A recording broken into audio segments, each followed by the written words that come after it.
Welcome back. Glad to know you're still with us. You're still watching NTV Weekend Edition. Now, this week, Finance Minister Matia Kasaija presented the national budget to Parliament, assuring the public that it was designed to prioritize the fight against poverty. Tonight, we ask if the national budget, as presented on Thursday, met the needs of the average citizen. And to help us answer this question, we do have Allana Kembabazi of the Initiative for Social and Economic Rights. Good evening, Allana, and welcome to Talk of the Nation. Good, it's good to be here. So in your view, do you think the budget met the needs of the average Ugandan? So first of all, what is the state of average Ugandans? I had a young man on the day of the budget speech. He's turning 18 soon. And I was like, are you not watching the budget? And he asked, how will my life change? And I've been thinking a lot about that. He's not in school because the parents can't afford money. Whatever little money these UPE, USE schools are paying, the capitation grant for UPE is going to be 20,000. For USE, I think it's 145,000. Both below what they should be, which means it's not like people are going to wake up and it's like, oh, I can send my kid to school regardless of ability to pay. The drugs in his facility, in his health facilities, in the public health facilities, there's still going to be an issue. And is he going to find human resource when he goes to the public health facility? We know that, for example, they talked about medical interns and the money. Government very proudly saying it's giving money to medical interns, and that's progress, but that is only clearing arrears for this year that's ending in June. Very little is going to next year. So what's going to happen next year? This year, which is, by the way, starting July 1st, it means that they're either going to keep fighting with the medical interns, they won't be coming, and the senior house officers, or there'll be another supplementary budget, which is already a problem because we're tired of supplementary budgets and the spending issues that come with that. When you think about things like social protection, many Ugandans have been really squeezed. So this is a young person, the Youth Livelihood Fund, for example, that was slashed. So was the PWD fund, so was UWEP. SAGE was maintained, but it means that by maintaining the same fee, you cannot the same amount of money, you cannot add more older persons into the program. Yet every year we know without a doubt people cross over, and now they're more vulnerable than ever. If there were older persons who had their family in Kampala sending them some kamani, the cost of living crisis has really squeezed them, so you'll find they won't even get the kamani, which is why they need SAGE more than ever. And then there are some positives. Parish model got money, a lot of money. We were just discussing this right before we got on here. The challenge with parish model has all the issues with parish model, which is we know there's more money going there and people are shouting, we haven't gotten the money. In fact, I met a young guy about 2 weeks ago who was telling me they still haven't received any money. They're still organizing them. They're still the groups and what the government is telling them. And I was like, but the financial year is ending and you haven't received money and now there's more money coming there. So I think that's a thing where many Ugandans are like, will it reach us? Yes, it's coming over there. We know that government has been constrained and debt was a big issue. We know that the president, this is you people, I'm really happy that the president spoke out about our debt, and even Honorable Kasaija saying, you know, debt is taking money from health and education. CSOs like ISER have been saying this for a while, and government has had this appetite for borrowing, and we know that most of this money is going towards debt repayment, and we can see that, you know, because there is no world in which we don't have health staff, finance. I mean, we have lived through COVID, we've lived through Ebola, so debt is taking a huge chunk, and I think for me it's the biggest winner of the budget. Our foreign creditors are the biggest winner rather than average Ugandans. Yeah, and then I still do not know that I see the government's appetite for spending sufficiently curtailed.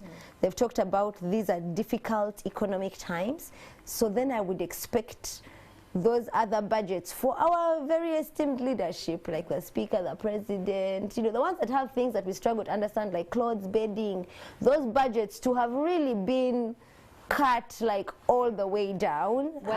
So you talked about the government's appetite for borrowing. They made their promise that starting this financial year, that is something that they're going to actually reduce on, and you've also highlighted the expenditure, you know, and they say this is something that they're going to cut. You know, we've seen the vehicles, abroad travels and workshops and all of that. But I'd like to understand from you, how do you think an average Ugandan can be, you know, actively included in the budget? I think you would have to think about the challenges. Ugandans, like you said, are facing a cost of living crisis. That was there. It has meant many SMEs are closing shop. It has meant people are not able to send their kids to school. In fact, the government itself says that there are more people now in public school than ever. But it's not increasing the funding commensurately, you know. It means that people who would have afforded to maybe go to private health facilities, again, just they don't have money. So I think you would focus on health, education, social protection, and of course issues around job creation, particularly for young people. We know that young people are often the ones that are left out. And they'll talk about parish model, but parish model is going to take you a while. So you get the one name, you get the car. Then, like, by the time you're getting the money, that is if you don't eat it because you need to pay school fees for your parent, for your child rather. I think we need to see strong focus on public services. We need to see strong focus on really making sure that there's some sort of targeted relief for businesses in this period, and that it's coming through. We know, for example, they've given money to the Small Business Recovery Fund, which then became business as usual for the banks. Like, it is there, it was not getting disbursed, and I really hope Bank of Uganda is going to take strong action on this. It's really a mockery, you know, of the public purse. And then for us to really see how we're catering for the most vulnerable in society, you know, persons with disability, older persons, people whose capacity to go out and fend for themselves is not really the same level, right?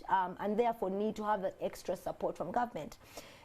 It means that issues, if you can think about the concerns of Ugandans. We've had the healthcare exhibition, we had the one on potholes and roads, we had, you know, and the thing about this government is that when we shout so much on social media, then it moves on things. Then when you stop shouting as much, it kind of stops.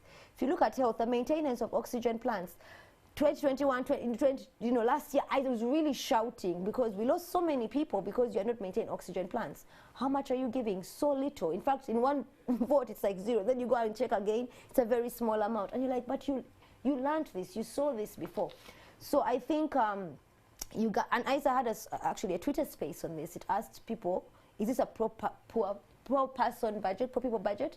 Remember the minister said this budget is for those people that are not in the money economy, that are earning less than 20 million a year. So Ugandans, tweet at us and tell us, do you feel this budget is for you? Because from where we are looking at, from running the figures, we don't feel that it's quite there yet. And it's really difficult because on the one hand, the budget... What will it take for you to get there? I say to you, I really want to see investment. I don't want to hear again we are spending 20,000 per child on capitation grants per year. How much should it be? You know that NPA in 2018, for example, had said it should be 63 for urban schools. This was 2018. And 59 for rural schools, 59,000. That was 2018, before the cost of living crisis, before. So government's own data shows this is willfully inadequate. And they still fail to fix it. Then you hear, education is the biggest winner. We got so much money. But our kids are not in school. Why are they not in school? Because the education financing is not enough at the level where public schools need to be able to adequately function. So I think it becomes a game of smokes and mirrors. It looks good on paper. And the other key thing to look out for Ugandans is the releases. So this happened last year. The budget passed, we're excited. They had increased capitation. Capitation never used to be 20K. It was less, believe it or not. So we're excited. And then when you look at the actual budget performance report, you realize only 20% had been released by, I think, the first quarter or the first half of the year. And so they had passed all this money, and remember, the schools were up in arms. Ministry of Education staff, some of them are not even going to work. They were working over in shifts or something. So I really hope this doesn't happen this year. We have said that when you're doing your fiscal consolidation, there are certain sectors that are crucial to the day-to-day life of Ugandans, the public services, education, health, social protection, that you should not be thinking of cutting. Because what they did last year was, after passing the budget, they just sat by themselves, a few people, and decided, sorry, these are tough times, we won't quite send the money we had promised.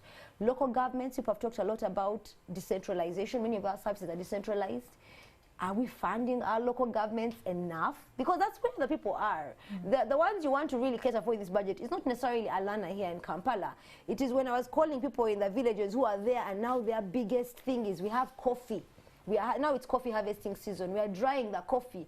We are trying to get some money. Are those people feeling like this budget is working for them? Someone who has maybe, what, 10 coffee trees? Or if they're lucky, you know?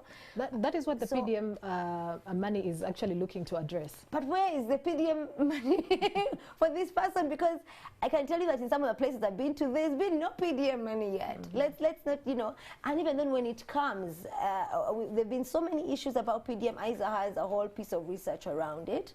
And we have said, you know what, you guys, it's a great model, but one, it's not just about giving money. You're supposed to be able to address the access to market issues. You're supposed to make sure that there are public services at the parish level. If your roads are not working at the parish level, you are not transporting. You become a milk farmer, but how do you get it to market when the roads are not good enough at that level, you know? So for me, the PDM money, I really wish it was like more holistic, like the PDM is actually designed to be. So Allana, casting an eye into the future, do you think that the average citizen should be more hopeful that the situation could, you know, turn around in their favor? I think that, one, as long as we have this Russia-Ukraine war, then we are vulnerable to the cost of living crisis.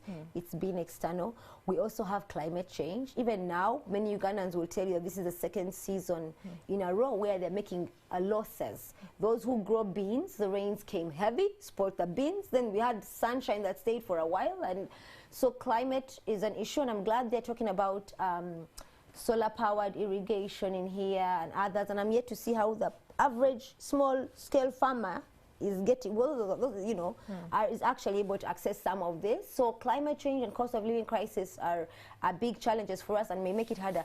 But finally, you know, we have a budget that is very focused on external support, and that makes it vulnerable to donors. What do they feel like today? Do they agree with you, or do they not? And if they drop you, then does this budget for this suddenly also completely collapse, you know, if you haven't put a government of Uganda component into it? So I think that we live, again, it's not just Uganda. We have uncertain times ahead of us, and government has had the benefit of the last year to be able to say, you know, we need to plan. We know that businesses are still recovering from COVID. We need to be supporting them more. We need public services, because even if maybe government is not going to come to my home and give me money or food, but if I can go to a hospital and get free drugs, or can send my kids to school regardless of ability to pay, then I'm cushioned in some way. So government does have to start thinking about cushioning, so we don't have supplementary budgets at the last minute. Or we, you know, like now we know we are going to have a census, but they didn't budget for it. But so supplementary, you know, supplementary budgets sometimes situations push us to, you know, push the government to passing these supplementary budgets. Well, thank you so much, Allana, for sharing your insights. Well, there you go with Talk of the Nation. We now take a break, and when we return, we shall hear from the world of sport.